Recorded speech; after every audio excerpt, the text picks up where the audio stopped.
अस्सलाम वालेकुम। मैं हूं नईमुर रहमान। इंटरव्यू की एक नई एपिसोड के साथ एक नए मेहमान के साथ आपकी खिदमत में हाजिर हूँ।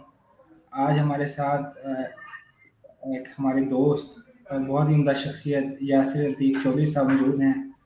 हम उनसे उनके एजुकेशन बैकग्राउंड और उनके प्रैक्टिकल एक्सपीरियंस के बारे में सवालात करेंगे। उम्मीद है इंशाल्लाह आपको बहुत कुछ सीखने को मिलेगा। वेलकम यासिर अजीज चौधरी साहब, क्या हाल है? खैरियत से हैं आप? जी बिल्कुल। अल्हम्दुलिल्लाह, अल्लाह का शुक्र। आप सुनाए कैसे हैं? चौधरी साहब, सबसे पहले तो हमारे देखने वालों को अपना तारुफ कराएं, अपने बारे में कुछ जी, बताएं। मेरा नाम जो है वो यासिर लतीफ़ है और मैंने बीएई मैकेनिकल किया हुआ है और मैं आपका क्लास फेलो भी हूँ। और मैंने 2011 में पास आउट किया। उसके बाद जो है वो मुख्तलिफ इंडस्ट्रीज में मैंने जॉब की है। उसके बाद आजकल जो है ना वो मैं अपने एक बिजनेस की तरफ लगा हुआ हूँ और एग्रीकल्चर के अंदर जो है वो किस्मत आजमाने की कोशिश में लगा हुआ हूँ इंशाल्लाह। और चले, माशाल्लाह। चौधरी साहब, ये बताएं कि डीएई मैकेनिकल करने का फैसला क्यों किया आपने? ये मैकेनिकल का फैसला जो है वो इस तरीके से है कि थोड़ा सा दिमाग टेक्निकल था, इन चीज़ों को जल्दी पिक कर लेता था। तो रुझान जो है वो इस तरफ चला, तो इसीलिए जो है ना और यही मैकेनिकल करने का फैसला किया। बहुत खूब।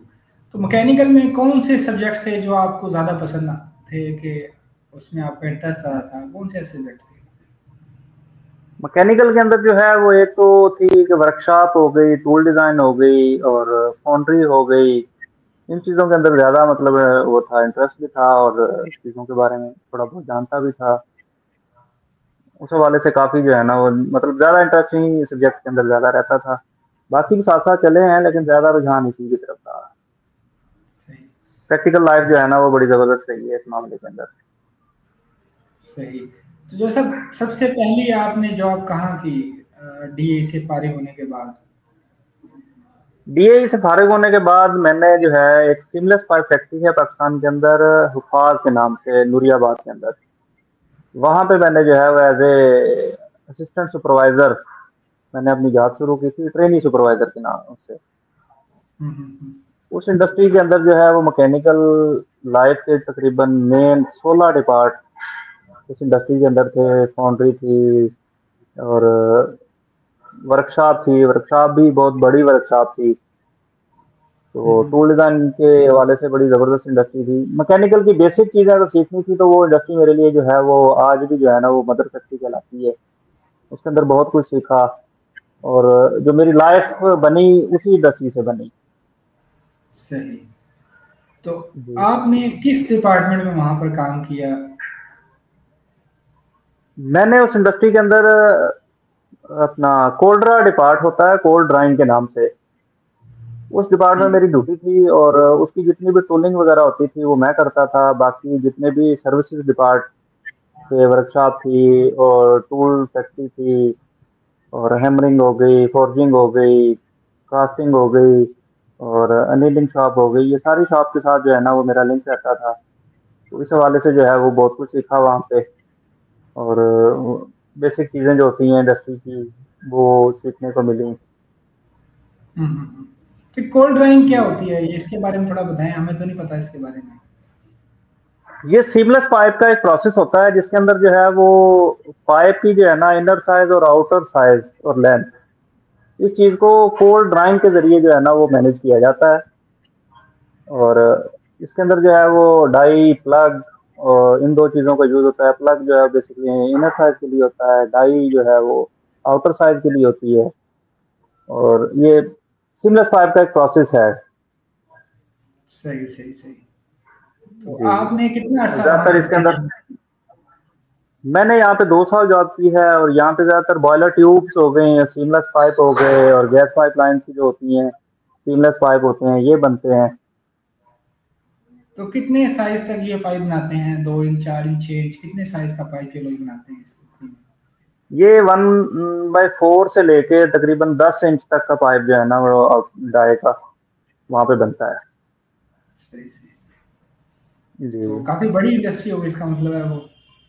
ये पाकिस्तान में एक है और पूरी दुनिया में टोटल सीमलेस पाइप के जो है ना वो 7 प्लांट है इस वक्त।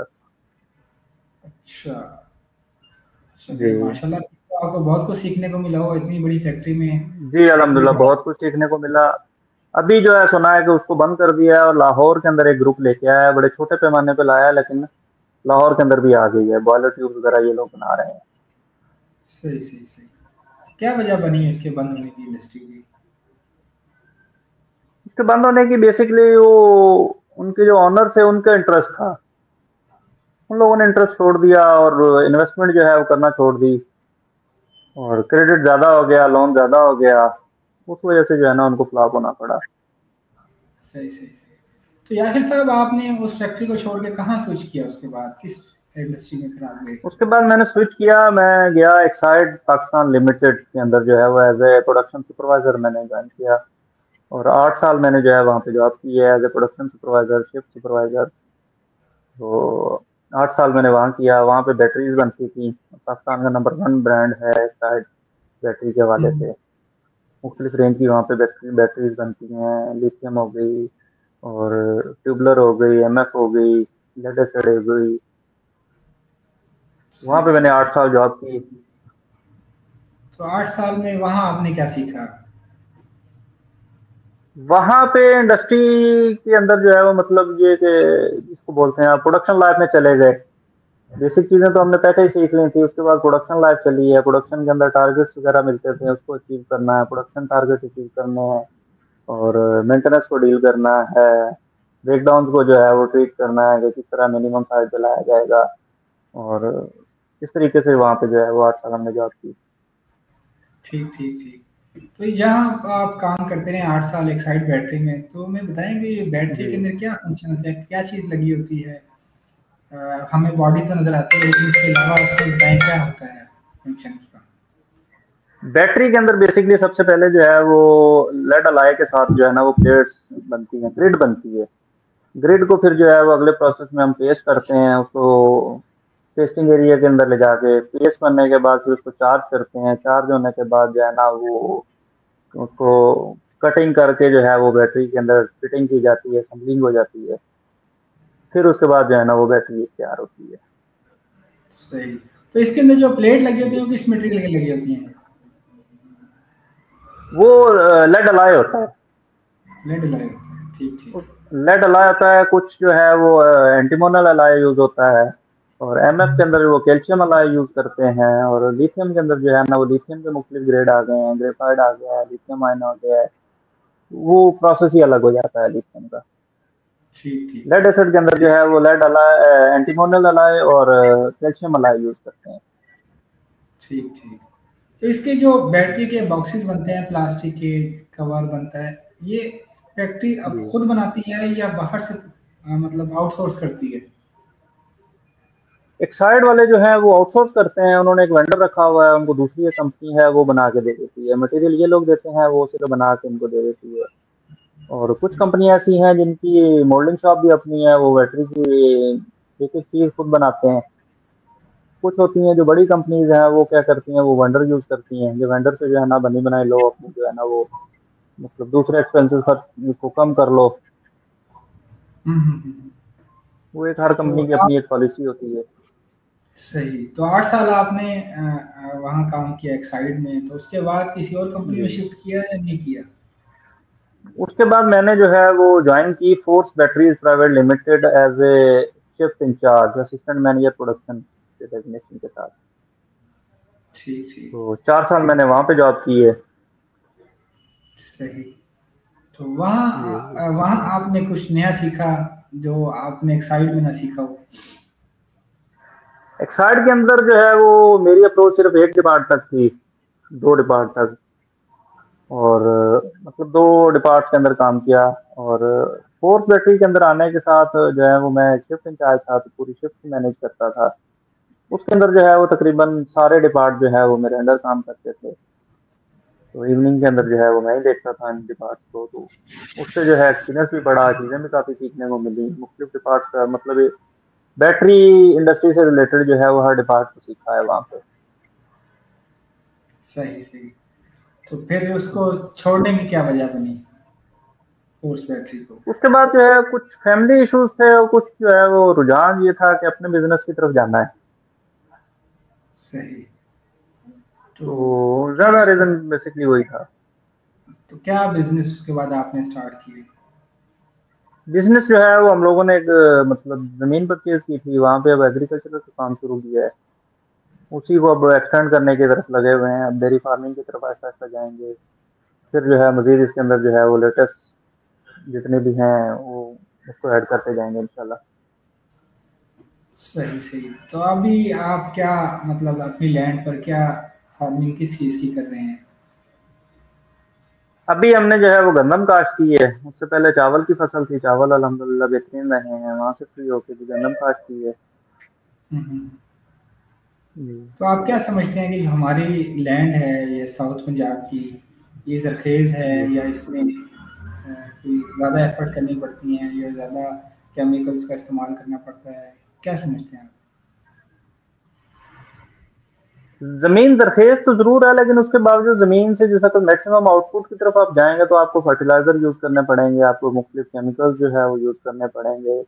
न्यूट्रिशन जितनी भी आजकल खुराक को चाहिए होती हैं वो भी देनी पड़ेंगी आपको। और अब बल्कि आसान होती जा रही है कि चीज़ें जो है वो पता चल जाती हैं कि हमारी जो है वो फसल को जो है वो पोटाशियम की कमी है, कैल्शियम की कमी है। जिस जिस चीज़ की कमी होती है वो चीज़ अलग अलग मार्केट के अंदर डिस्क्राइब होती है, वो बंदा देता रहता है उसको फिर। सही सही सही सही। तो आप क्या समझते हैं कि पाकिस्तान में एग्रीकल्चर जो है ये एक प्रॉफिटेबल बिजनेस है या ये लॉस की तरफ जा रहा है? क्योंकि पिछले अरसे से हमने देखा कि गंदम का जो बहरान आया, लोगों की जो कॉस्ट थी उससे भी सस्ती गंदम बिकी। जैसे कपास का आप देखें, कपास की जो आप कह लें कि लोगों ने उस पर काम करना छोड़ दिया है, इसकी क्या वजह है? ये एग्रीकल्चर क्यों इस साइड पर जा रही है? हालांकि हमारी ज़रूरत है, गंदम हमारे मुल्क की ज़रूरत है और कपास हमारे मुल्क की ज़रूरत है, क्योंकि यहाँ पर आपको पता है कि काफ़ी ज़्यादा इंडस्ट्रीज़ हैं जो कॉटन से रिलेटेड हैं। तो फिर भी ये चीज़ें डिक्लाइन की तरफ क्यों जा रही हैं? आप क्या समझते हैं, क्या वजह है? इसके अंदर सबसे बड़ा जो रोल है वो गवर्नमेंट पॉलिसीज का है। गवर्नमेंट ने जो है वो आज तक कोई प्रॉपर पॉलिसी इसके बारे में जो है वो सोचा ही नहीं है। वो एक तरफ चल पड़ते हैं, दूसरी साइड को जो है वो छोड़ देते हैं। गंदम के अंदर भी जो है उनकी पॉलिसी ये रही कि जी हमने जो है वो मिनिमम रेट की तरफ चले जाना है। लेकिन हम लोगों ने जो है वो काश्तकार जो है ना उन्होंने खर्चे वही रखे, फर्टिलाइजर के रेट वही रहे, और जो दूसरी आइटम्स जो है वो यूज होते हैं उन सब के रेट्स बढ़े हुए रहे। गवर्नमेंट ने जो है वो जो बेसिक प्राइस होती है वो लो रखी हुई थी। उसकी वजह से काश्तकार को काफी लॉस हुआ। कपास के अंदर गवर्नमेंट ने आज तक कोई पॉलिसी लॉन्च नहीं की, को प्रॉपर अच्छी नस्ल का बीज भी ला के दिया। कॉटन फैक्ट्रीज जो है वो इस मामले में पहले काम करती थी, वो कोई अच्छा बीज लेके आ जाती थी, उन्होंने भी इंटरेस्ट छोड़ दिया। अब बाहर से जो है वो तैयार माल मिल जाता है, ये उठा के वो ले आते हैं, अपने काश्तकार को जो है वो इस चीज के बारे में ग्रूम नहीं करते। इसके अंदर मैं समझता हूँ सबसे ज्यादा ज्यादा जो रोल है वो गवर्नमेंट पॉलिसीज का है। सही सही सही। आप जी। चूँकि इससे रिलेटेड हैं, लेकिन मैं ये समझता हूँ कि गवर्नमेंट की पॉलिसीज़ के साथ-साथ जो हमारी लैंड की प्रोडक्शन है, वो भी काफ़ी कम है। मेरी अदना राय है, आपका क्या ख़्याल है? क्योंकि गंदम की पर एकड़ जो प्रोडक्शन है, वो कम है। जिस हिसाब से उस मार्केट के बारे में अंदर जो है वो बीज दस्तियाब हैं, उस हिसाब से ठीक है। इसके ऊपर वर्किंग कोई नहीं कर रहा कि अच्छे से अच्छी नस्ल का बीज मार्केट में आए, फिर उसको जो है ट्रायल किया जाए। हमारे पास हाइब्रिड बीज आए, चावल के अंदर एक हाइब्रिड पिछले साल बीज आया, लोगों ने एवरेज के चक्कर में उसे कास्ट किया, लेकिन वो सरवाइव नहीं कर सका हमारे इलाके के अंदर, हमारे मौसम के साथ मुताबिकत नहीं रख सका। बाहर सही। के मुल्कों में लाजमी जरूर अच्छी चीज है कि वहाँ पे प्रोडक्शन एवरेज बहुत ज्यादा है, लेकिन वो बीज यहाँ पे कामयाब नहीं है। यहाँ पे चाहिए हमारी जो एग्रीकल्चरल यूनिवर्सिटीज हैं, एग्रीकल्चर रिसर्च के इदारे हैं, वो किस तरह का बीज तैयार करके दें तो काश्तकार आगे कुछ करे। लेकिन चले बीज तो मैंने सुना कुछ ना कुछ हाइब्रिड बीज पर काम हो रहा है। अ, जी। लेकिन कुछ हम देखते हैं कि हमारे जो सोइंग के मेथड हैं, जिसमें हम बीज को उगाते हैं, उसमें भी कुछ प्रॉब्लम्स हैं और इस तरह के और इश्यूज भी आप समझते हैं, मशीनरी की कमी है। तो क्या इस तरफ भी कोई मसाइल हैं या सिर्फ पॉलिसीज का इशू है?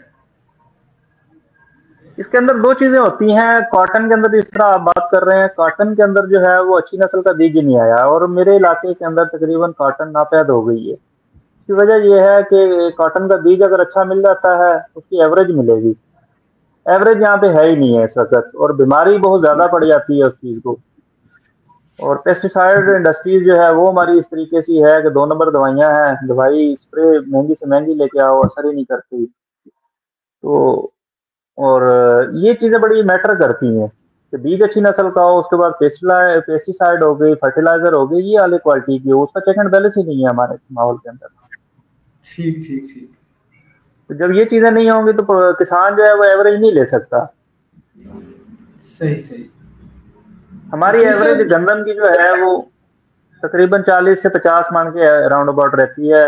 बाहर की दुनिया में जाए 70 मन, 80 मन, 90 मन तक वो लोग जा रहे होते हैं, लेकिन उनके पास हर चीज अवेलेबल होती है, मशीनरी अवेलेबल होती है, लेटेस्ट एडवांस टेक्नोलॉजी अवेलेबल होती है, जहां से उनको पता चलता रहता है कि हमारी फसल को अब ये चाहिए, अब ये चाहिए। हमारे यहाँ ये ठीक चीज ठीक। फिलहाल नहीं है। सही। तो जी लेकिन आप ये भी देखें कि अभी मैं पढ़ रहा था कि हमारे यहाँ जो सोइंग का मेथड है, स्पेशली गंदम के लिए मैं बात कर रहा हूँ आपसे। जी गंदम के लिए पर एकड़ जो बीज जो इस्तेमाल होता है बिजाई के लिए, उसकी जो क्वांटिटी है वो दुनिया में बहुत ज़्यादा है, पाकिस्तान में दुनिया में बहुत कम है। जी। आप बताएं कितनी यहाँ पर एकड़ पर केजी कितनी गंदम या बीज इस्तेमाल हो जाता है सोइंग के लिए? हमारे यहाँ जो एवरेज है वो तकरीबन 50 किलो पर एकड़ के हिसाब से है, 40 से 50 किलो। अगर ड्रिल मेथड के जरिए करेंगे तो 40-42 केजी में भी हो जाता है, और अगर आप दूसरा छठा मेथड यूज करेंगे उसके अंदर तकरीबन 50 किलो पर एकड़ की जो है वो हमें बीज चाहिए होगा। ये वाकई ज्यादा है। अगर हमारे पास एडवांस टेक्नोलॉजी हो, उसकी कास्ट की, अभी सुपर सीटर वगैरह गवर्नमेंट ने देना शुरू किए हैं, लेकिन वो बहुत कम है इलाके के अंदर। वो जब चीजें सही। आ जाएंगी फिर ये चीजें कंट्रोल हो सकती हैं। ठीक ठीक ठीक ठीक। लेकिन आप जी ये देखें कि ऐसे प्लांटर मौजूद हैं जो सस्ते भी हैं, लो कॉस्ट भी हैं, और उनकी प्रोडक्शन भी उनसे ज़्यादा आती है। अ, वो हमारे यहाँ मैंने देखा इस्तेमाल नहीं होते, जिसमें उसकी बेसिक आप। रीजन ये है, हमारे पास जितने भी काश्तकार हैं ना वो छोटे छोटे काश्तकार हैं। बड़े रकबे के मालिक जो होते हैं ना वो ये चीजें अफोर्ड कर लेते हैं, वो ले भी लेते हैं। अब जो 1-1 एकड़ 2-2 एकड़ वाले लोग होते हैं वो तो अब 10 लाख का 12 लाख का प्लांटर तो नहीं ले सकते ना। देखिए वो आपकी बात ठीक है, लेकिन प्लांटर सस्ते भी हैं। मैंने जैसे हैंड प्लांटर आप देखेंगे यूट्यूब पर आते हैं, इसी तरह के ट्रैक्टर ऑपरेटेड प्लांटर भी आते हैं जो अ, मेरा ख्याल है कि 10 केजी, 12 केजी, 15 केजी पर एकड़ सीड को यूज़ करते हैं। तो उस तरफ क्यों नहीं हमारी जो काश्तकार कम्युनिटी है, जो जो फार्मर्स हैं, वो उस तरफ क्यों नहीं आते? वो होते भी लो कॉस्ट है, मेरा ख्याल है कि लाख, 2 लाख, 3 लाख में मिल जाते हैं प्लांटर। काश्तकार जो है ना वो जब तक एक्सपीरियंस अपनी आंखों से नहीं देख लेते तो वो इस चीज के ऊपर बिलीव नहीं करेंगे। वो सुनी सुनाई पे अपनी 6 माह की जो है ना वो मेहनत जाया करना नहीं चाहते, रिस्क नहीं लेना चाहते बेसिक रीजन है। तो उसके लिए ऐसा भी तो उसका मुमकिन फिर है ये है कि कि मखसूस एरिया रख लिया जाए जहाँ पर उसकी प्लांटिंग की जाए उस ये मशीन चीज से। वो कर सकता है जिसके पास जमीन खुली हो, एरिया खुला हो, बड़ा जिम्मेदार हो, वो तजर्बा कर सकता है कि यार 1 एकड़ 2 एकड़ पे मैं ये तजर्बा कर लेता हूँ, फिर उसको चेक करता हूँ। हम्म, हम्म, हम्म। तो छोटा गवर्नमेंट जिम्मेदार ने नहीं कर सकता, छोटा जिम्मेदार जो रिस्क नहीं लेता। तो क्या गवर्नमेंट ने इस तरह की मशीनरी के लिए कोई ऐसी जगह नहीं मुख्तस की जहाँ पर ऐसे एक्सपेरिमेंट किए जा सकें, ताकि फिर आम काश्तकार को उस पर शिफ्ट किया जा सके? कोई ऐसी कोई पॉलिसी नहीं है जिसमें काश्तकारों को ये बेनिफिट दिया जाए कि वो एक्सपेरिमेंट के लिए पंजाब भेज सकते गवर्नमेंट हैं? ने नहीं, इस तरह के फिलहाल तो नहीं है। यूनिवर्सिटी लेवल के ऊपर 1-2 जगहों पे है जो है ना वो रसाई नहीं है वहां तक। पंजाब गवर्नमेंट ने अब देना शुरू की है इक्विपमेंट्स के, लेटेस्ट इक्विपमेंट्स ले हमारे से।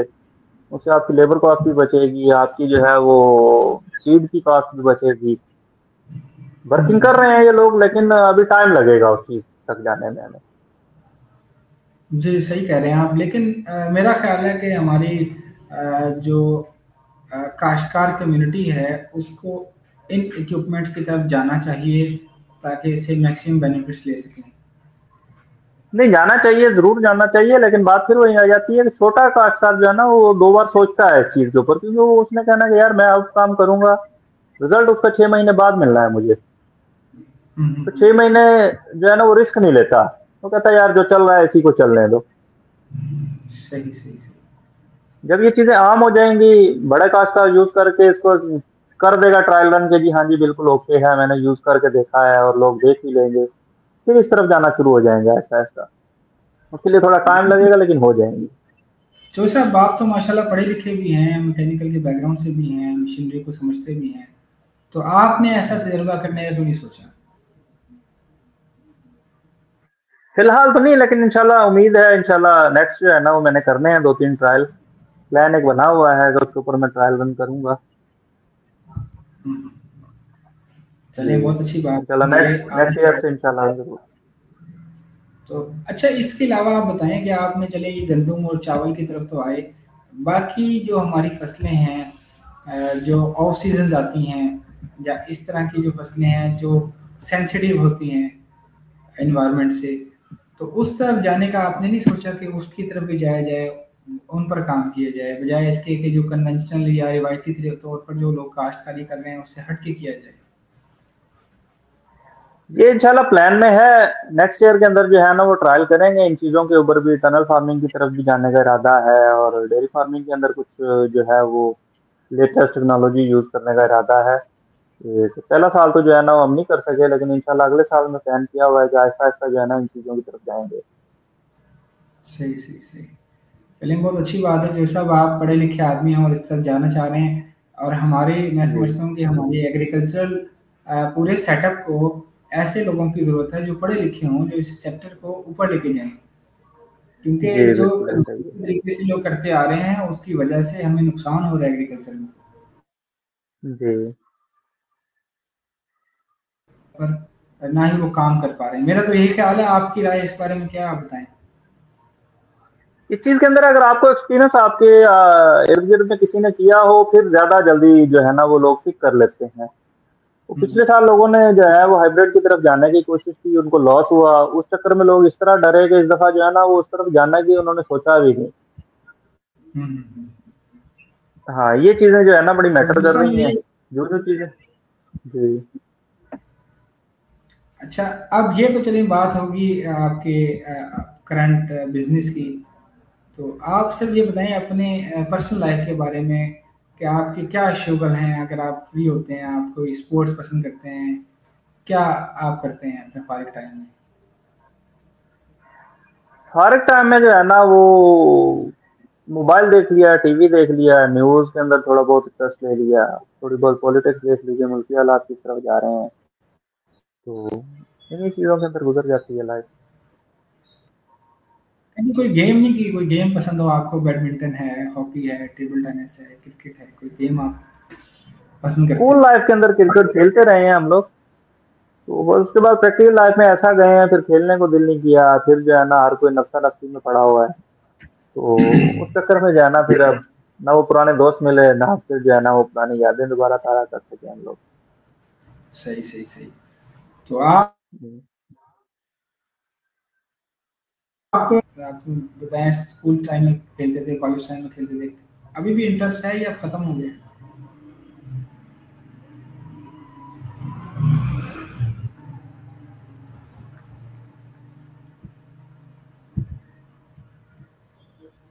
अब सिर्फ देखने की हद तक है, उसमें थोड़ा बहुत इंटरेस्ट ले लेते हैं। सही। तो बड़ी बड़ी अच्छी बात है, देखना तो चाहिए। वैसे मुझे जी भी काफ़ी अर्सा हो गया क्रिकेट देखे। सही। तो ये तो अच्छी बात है, जैसे जैसे उम्र गुजरती है तो और बहुत सारी चीज़ें इंटर हो जाती हैं हमारी लाइफ में, तो इन चीज़ों से फिर जी तवज्जो हट जाती है। जी चलिए, बिल्कुल ऐसा ही है। बड़ी खुशी हुई आपसे बात करके। मेरा आखिरी सवाल है, अ, आप जी मुझे ये आर्टिफिशियल इंटेलिजेंस का तो बताएं, क्या इसका कोई एक्सपीरियंस आपने किया कभी? इसका कोई इस्तेमाल किया? जैसे एआई टूल्स हैं, हम व्हाट्सएप यूज़ करते हैं तो वहाँ वो एआई से रिलेटेड आता है, सर्च करें चैट जीपीटी, इसके बारे में कभी सर्च किया कोई?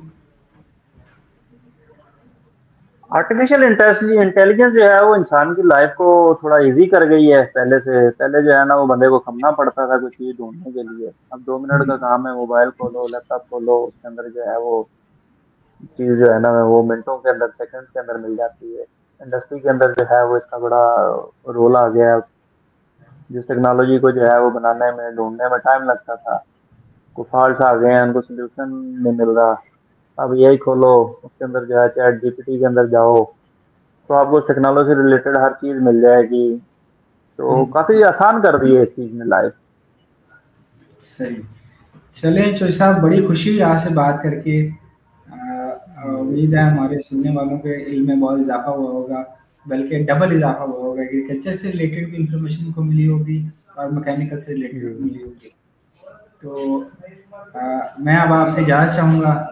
आपका बहुत शुक्रिया, आपने हमें वक्त दिया। इस मसरूफ ज़िंदगी में वक्त निकालना बहुत मुश्किल है और ये सबसे कीमती चीज़ है किसी को देने के लिए। तो मैं आपका दोबारा से शुक्रिया करता हूँ, आपसे इजाज़त चाहूँगा। अल्लाह हाफ़िज़। अल्लाह हाफ़िज़।